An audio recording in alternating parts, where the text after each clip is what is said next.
Salut tout le monde, c'est Yo-Yo la frite, et on se retrouve là où on s'était quitté dans l'épisode précédent, à la Royal Resort, où le chat garde l'accueil pour nous dire au revoir. Nous quittons les Keys en passant pour la première fois à la pompe. Je rappelle que notre voiture consomme plus de 12 litres au 100, mais un truc cool aux States, c'est que pour l'équivalent de 40 €, on a quasiment 50 litres de carburant. Puis c'est direction les Everglades. Voici notre premier contact avec un bout de campagne américaine qui fait bien vide après avoir parcouru les Keys qui étaient quand même assez denses en choses à voir. Petit rappel pour les étourdis, ici c'est l'épisode 2, donc allez voir l'épisode 1 si vous ne l'avez pas déjà vu. Nous voici à l'entrée des Everglades. Il s'agit d'un parc national qui est préservé dans son état naturel et qui est bien représentatif de ce qu'était la Floride avant d'être américanisée. En gros, ce sont des marécages remplis de bestioles. On va y rester un petit moment dans cette vidéo, ça tombe bien parce qu'il y a plein de choses à dire et que c'est passionnant. Sur cette carte, le doigt pointe là où on a passé notre première nuit en arrivant en Floride, à l'extérieur de Miami. On fait un petit tour au centre de visite principal, juste après le panneau d'entrée du parc. On a une espèce de musée, l'occasion d'y voir à quoi on peut s'attendre en termes de faune et de flore lorsqu'on va pousser l'exploration par la suite. Petit point utile, une des différences principales entre alligator et crocodile, c'est la forme de leur mâchoire, en U pour les alligators et en V pour le crocodile. J'ai pas de moyens mémotechniques pour vous. Désolé, démerdez-vous. Ça, c'est un vrai squelette de python birman, le plus gros ayant été découvert en avril 2013. Il mesurait 5,37 m. Son corps contenait 87 œufs, ce qui était aussi un record au moment de sa capture. Cette espèce ne vit normalement pas en Floride, mais dans des pays d'Asie du Sud-Est où c'est une espèce menacée par la chasse. Elle a été introduite ici en Floride, où elle est invasive et menace d'autres animaux. Pour info, un python birman peut aller jusqu'à manger des cerfs adultes. Ça calme. Les Everglades sont d'une richesse et d'une importance immense. Il s'agit d'une réserve de biosphère inscrite au patrimoine mondial de l'UNESCO et classée zone humide d'importance internationale. Seuls 3 endroits dans le monde figurent sur ces 3 listes à la fois, c'est pour dire que c'est donc un lieu important et fragile. 36 espèces menacées vivent dans les Everglades, parmi lesquelles la panthère de Floride, le lamantin des Caraïbes, à pas confondre avec le pirate des Caraïbes, et le crocodile américain. Genre un croco avec une grosse voiture et qui mange des donuts. Plus de 350 espèces d'oiseaux, 300 espèces de poissons d'eau douce ou salée, 40 espèces de mammifères et 50 espèces de reptiles vivent dans le parc.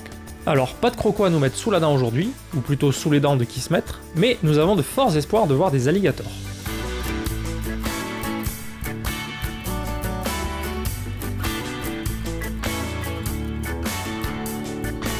Nous voici au départ de l'Aninga Trail, un petit parcours qui permet d'observer les animaux du coin.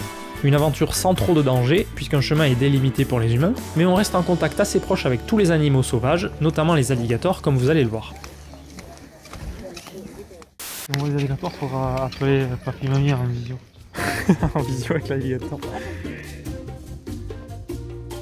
J'étais bien content d'avoir pris mon bridge sur ce voyage, car j'ai pu faire de belles images ici. Évidemment, c'est l'animal que tout le monde veut voir ici, l'alligator, et on n'a pas été déçus car on a pu en observer dès le début après avoir aperçu quelques oiseaux. Relativement calmes et ne bougeant pas beaucoup, les grands alligators sont des animaux souvent solitaires.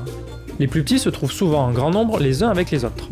Il faut rester prudent car si ce sont des animaux normalement craintifs à l'égard de l'homme, ils peuvent malgré tout attaquer dans certaines circonstances. Et s'ils sont massifs, ils peuvent quand même bouger très vite.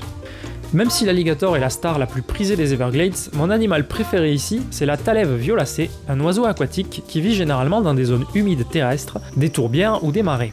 Il est d'assez petit gabarit, mais on le reconnaît facilement à ses couleurs vives, et j'aime vraiment beaucoup l'apparence que ça lui donne, c'est un animal tout mignon.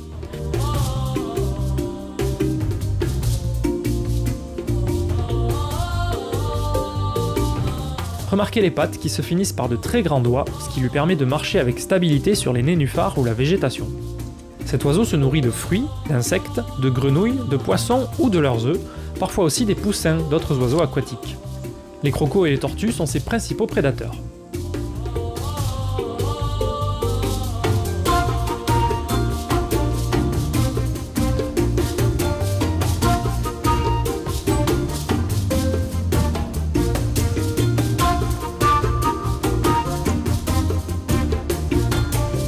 Sûrement un peu blasés de voir des humains à longueur de journée, les alligators se font assez discrets, souvent un peu cachés dans la végétation et restant dans l'eau.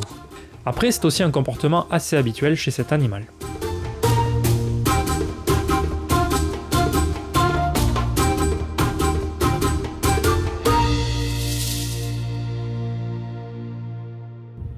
Prochaine espèce visible ici, l'Aninga, à qui ce parcours doit son nom. Eux sont davantage perchés, en tout cas là où on les a vus. Leur nom vient du tupi, une langue du Brésil, et veut dire oiseau diable ou oiseau serpent, ce qui se comprend bien quand on voit leur long cou qui serpente. Ils nagent souvent avec juste cette partie hors de l'eau, et ensuite ils sèchent sur des hauteurs en déployant leurs ailes. Même s'ils sont moins colorés que les talèves, j'aime bien la touche d'orange sur leur tête.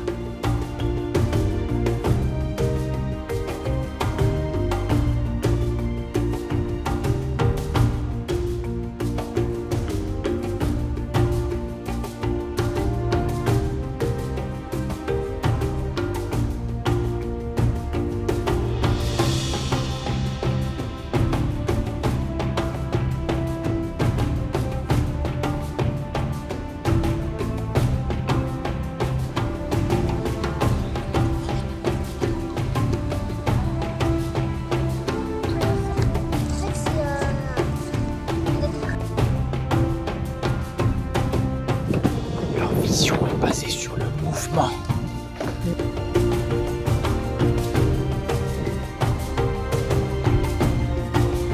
Sur le retour, j'ai la chance, ou tout simplement la présence d'esprit, de m'arrêter 5 minutes pour observer un grand héron en train de chasser. En anglais, ils les appellent Great Blue Heron, en ajoutant donc une nuance de couleur, même si c'est pas flagrant vu comme ça. Même si cet animal est plus commun que les précédents, je trouve ces images fascinantes.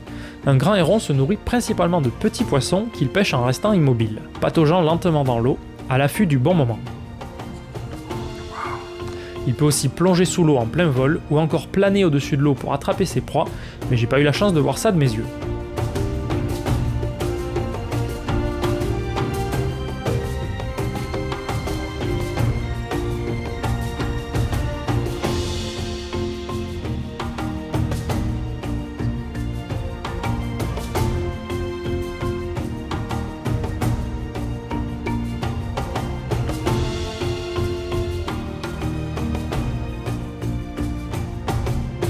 Et on finit ce petit tour avec un ibis blanc, relativement répandu dans les régions tropicales, en train de chercher à manger dans l'herbe.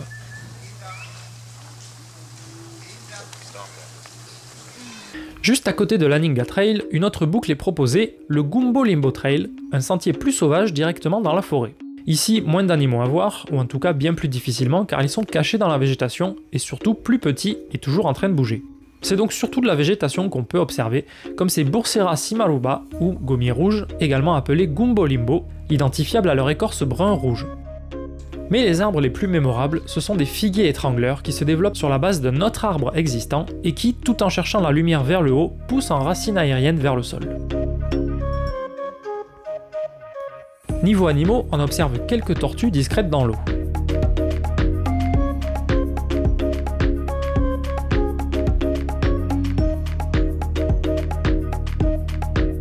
Il y a aussi des lézards qu'on arrive à approcher en restant calme et lent dans nos gestes, ce qui n'est pas gagné avec mes nièces.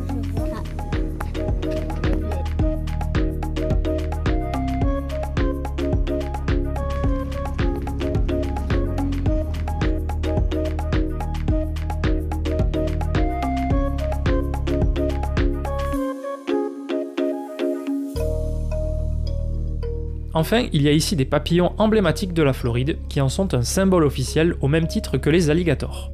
Leur nom, Heliconius caritonia. On les reconnaît très bien à leurs rayures jaunes sur leurs grandes ailes noires et dont la forme les rend bien plus larges que longs. Pas facile à capturer en vidéo, donc je me suis rabattu sur la pancarte en bord de sentier. On finit par improviser un shooting photo au milieu des racines, et ça signe la fin de la balade.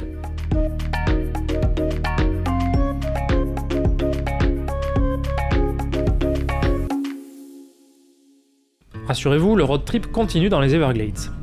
On traverse la campagne en ayant un aperçu de l'agriculture américaine qui n'a pas l'air si différente de la nôtre, hormis que les champs sont gigantesques. On longe des quartiers de maisons très plates avec leurs jardins carrés, un peu déroutants, et on se rend compte que, évidemment, il y a aussi une Amérique moins luxe, un peu plus similaire à notre campagne française.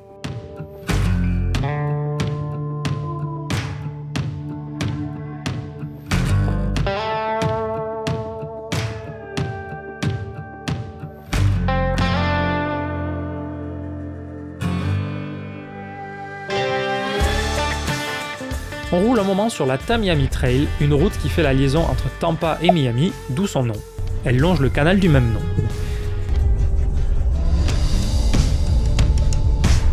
Et nous voilà au Buffalo Tigers Florida, où on casse la croûte avant d'embarquer pour une excursion en airboat. Vous savez, ces fameux bateaux à hélice qui font un bordel monstre. N'est pas Blanche-Neige qui veut.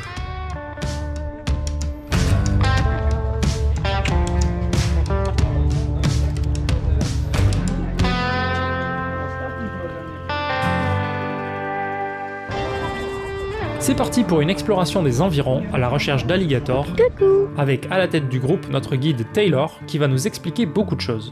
Well, you're gonna see gators, a lot of birds. I don't know if you're into birds, but I got a purple gallinoo nest that I've trained these birds to come up to me like Snow White.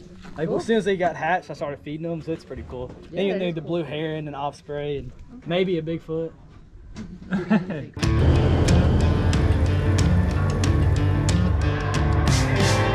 Ici, nous sommes en territoire sauvage. Ce territoire appartient évidemment aux alligators, mais aussi, avant les Américains d'aujourd'hui, à une tribu indienne, les Miccosukee. Ils venaient à l'origine de la Géorgie, au-dessus de la Floride, mais avec la pression des colons européens, ont migré au nord de la Floride au XVIIIe siècle, puis sont petit à petit descendus plus au sud, et notamment dans les Everglades. Les terres où nous nous trouvons sont donc réservées aux Miccosukee à des fins de chasse, de pêche et d'agriculture, ainsi que pour un usage adapté à leur mode de vie traditionnel. Il ne faut pas s'imaginer qu'ils vivent forcément à l'ancienne dans des tipis, car ils disposent de logements modernes sur la réserve, certains vivent même dans la banlieue de Miami. A few minutes later. Oh, that's a pretty big alligator right here. Do you name them? So like, the Miccosukee guys are like superstitious about naming them. This is Jimmy. But every time I get caught naming them, they're like, it's bad luck to name the alligator. Oh. Like I'm the only not Native American that works here. So they're always trying to do like spiritual exorcisms on me and stuff. Hey bud, come see. Come see. This is a pretty big alligator right here. Now I know this is a male. This is about as big as you're gonna see. Une belle bête en effet. Jusque-là, on est déjà impressionné d'approcher le machin d'aussi près, mais là, Taylor décide de faire un move encore plus impressionnant.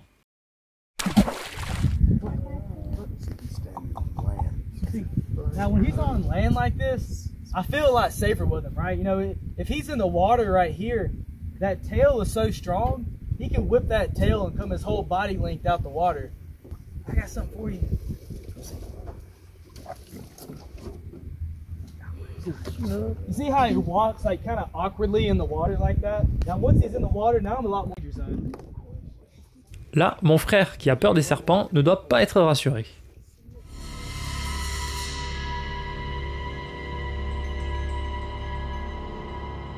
If I give him too many, he starts demanding it from me. He'll try to jump in the boat. I hate when he tries to jump in because I got to be mean to him, and I don't want to be mean to him today. What? You see, if I stay right above his head like this, I'm a lot safer, right? If I go left or right or down below him, you might lose a hand.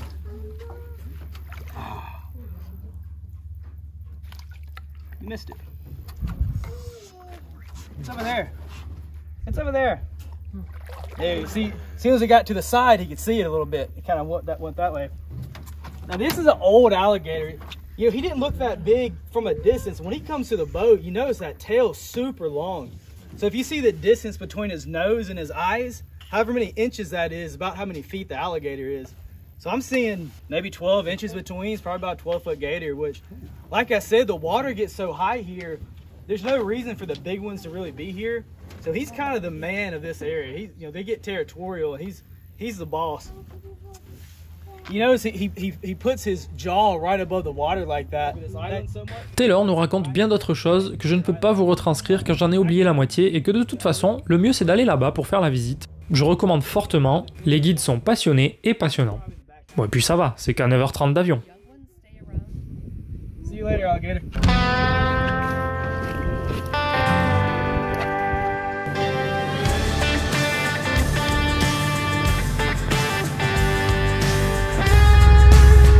Le tour continue et on s'enfonce un peu plus dans la végétation et le territoire des Miccosukee.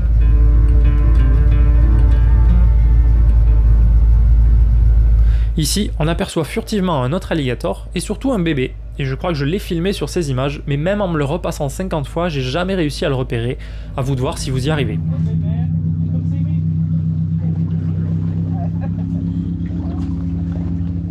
Ici, Taylor nous propose de sortir du bateau pour une petite marche de 5 minutes. Il nous parle des bébés gators et aussi de serpents.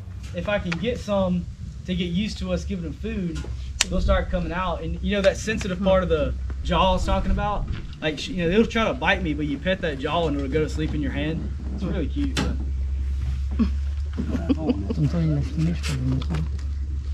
Le bébé, ouais. If we see a python, I'll grab the head, one of you guys grab the tail. We'll split the profits. On peut sortir si vous voulez. If you do see a snake, let me know and I'll come grab it. Il y a potentiellement des serpents. Et il faut lui dire s'il peut les attraper.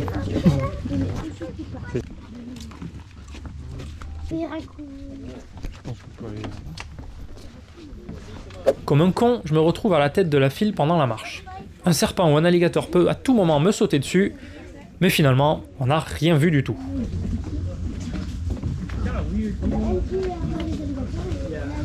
Mais le petit, il était trop mignon.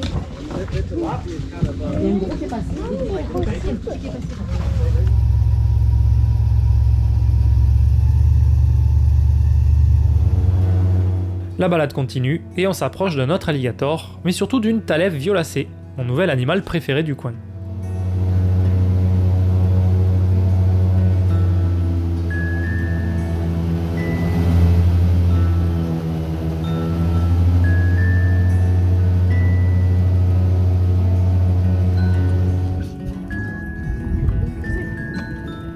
Usually don't get close to these, but I started feeding them when they were little babies. So this is the baby right here. Let's see, baby.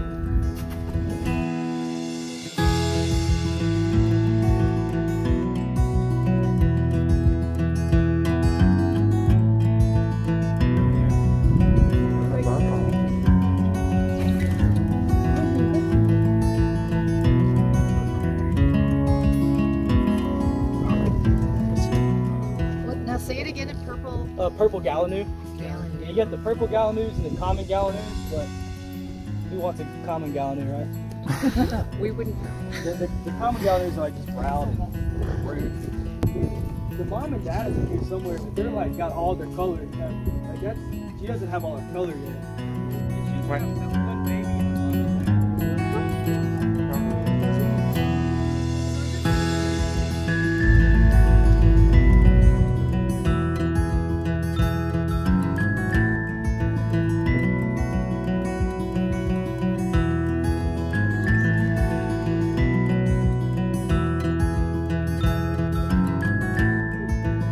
Il est temps de dire au revoir, la balade va se terminer.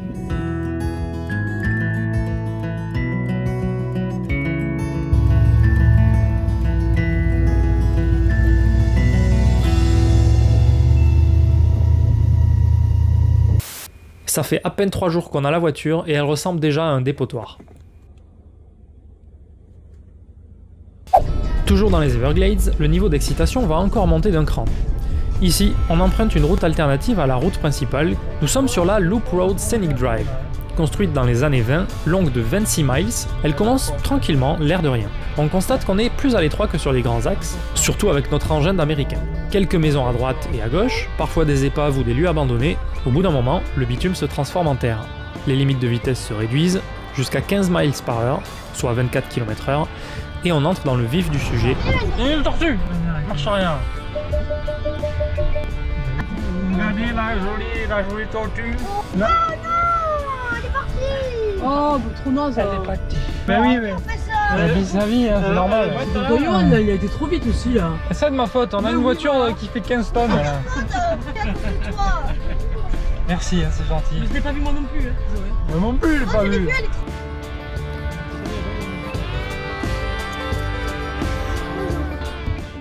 On ouvre la fenêtre. Il m'a bouffé le bras. Et lui, il me regarde. Il sait pas où je descends quand même. Il s'approche, il s'approche. Il s'approche pour donner. Tiens, prends-le en photo. Ah, une voiture. Oh, bah regarde-le. Regarde, les deux ils sont dégueulasses. C'est des alligators, ouais.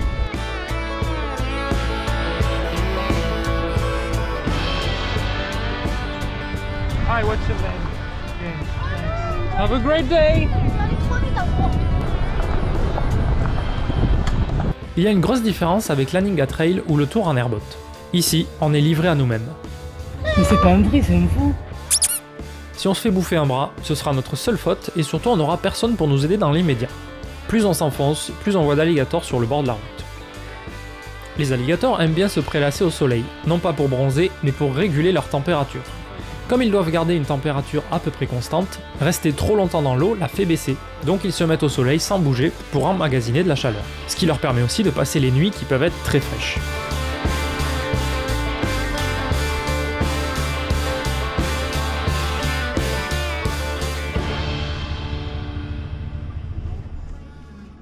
Hello, what's your name?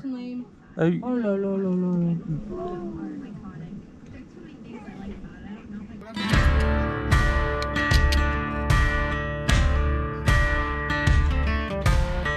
Le chemin devient de plus en plus accidenté à mesure qu'on progresse dans les marais, avec de grands trous par endroits.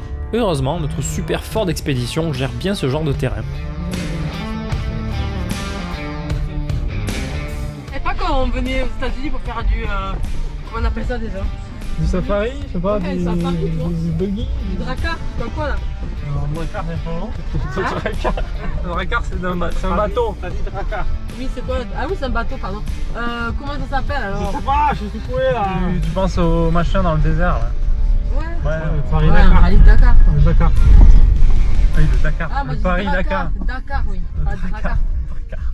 Un truc un peu con, c'est que c'est seulement sur la fin du sentier qu'on s'est rappelé qu'il y avait d'autres modes de conduite sur la voiture, notamment un mode sport, un mode éco ou encore un mode sentier. Eh oui.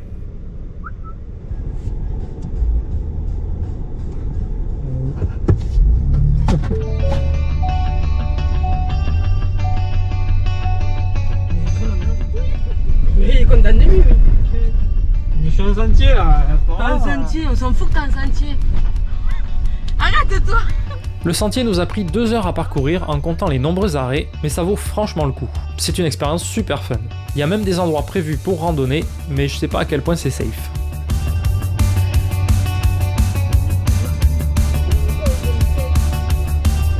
Ah oui, c'est quoi cette tête?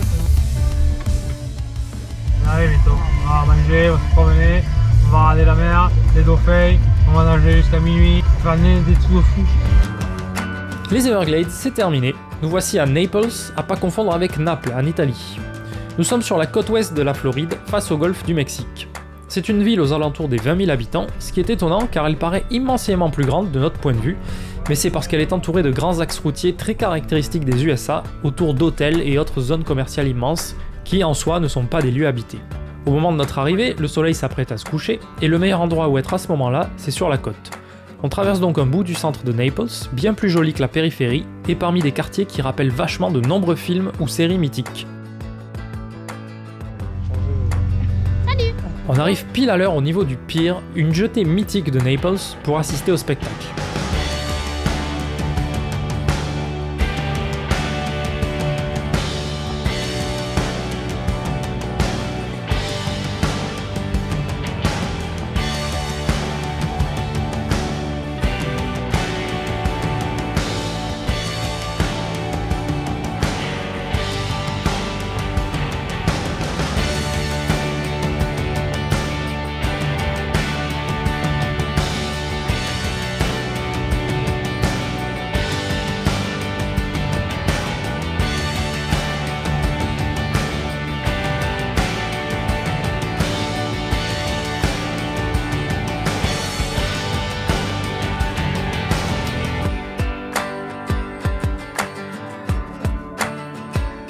Malheureusement, la jetée a été endommagée en 2022 par l'ouragan Yann.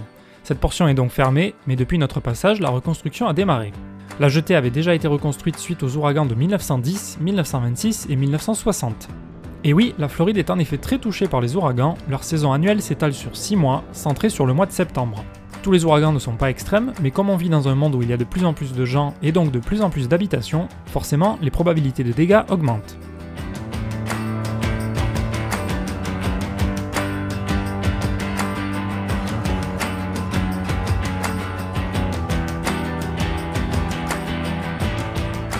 Voilà que s'achève cette journée qui nous en a fait voir de toutes les couleurs. C'est déjà l'heure de se quitter, mais ne vous inquiétez pas, on revient très vite pour la suite de l'aventure, pour finir notre road trip sur la côte ouest de la Floride, l'occasion d'y voir de grandes plages, des maisons qu'on voit pas en France, un peu de course à pied, encore de la gastronomie américaine, tout plein d'autres choses, mais surtout l'arrivée dans un lieu mythique de la Floride. En attendant, merci d'avoir regardé, et n'oubliez pas de garder la frite. À la prochaine!